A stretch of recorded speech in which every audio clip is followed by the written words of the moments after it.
지난 27일 한일 양국이 대륙붕 공동개발 협정과 관련된 제6차 한일 공동위원회 회의를 약 40년 만에 개최했다.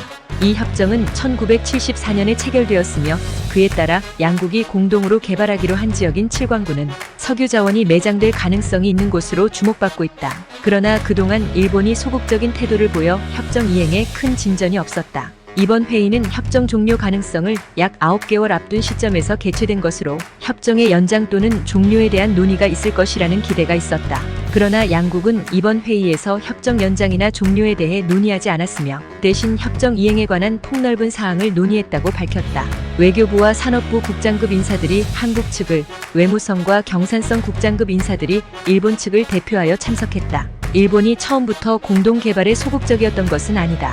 협정이 체결된 당시에는 육지 영토의 자연 연장 원칙이 인정되어 칠광구에 대한 한국의 관할권 주장이 가능했으나 1994년 유엔 해양법이 발효되면서 일본이 주장하는 중간선 원칙이 우세해졌다. 이로 인해 칠광구가 일본에 유리한 위치로 간주되었고 일본은 경제성이 없다는 논리로 한국의 협의 요청에 응하지 않았다. 일본 내에서도 이번 협정에 대해 큰 관심이 없는 것으로 보인다. 일본 언론은 회의에 대해 간단히 사실 위주로 보도했으며 여론의 관심 또한 한국보다 낮다. 일부에서는 이번 회의가 한국 측에 체면을 세워주기 위한 형식적 회의에 불과하다는 냉소적인 평가도 있다. 협정 종료 통보 시점이 다가오면서 한국과 일본의 입장은 첨예하게 대립할 것으로 예상된다.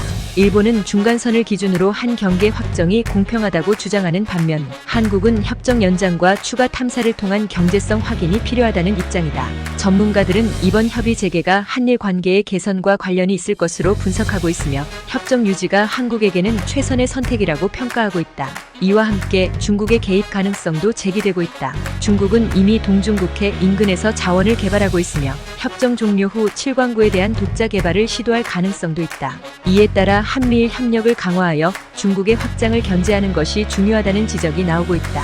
전문가들은 미국이 중재 역할을 강화하고 한미일 삼각 협력을 통해 이번 협정을 유지하는 것이 한국에게 유리할 것이라고 강조했다.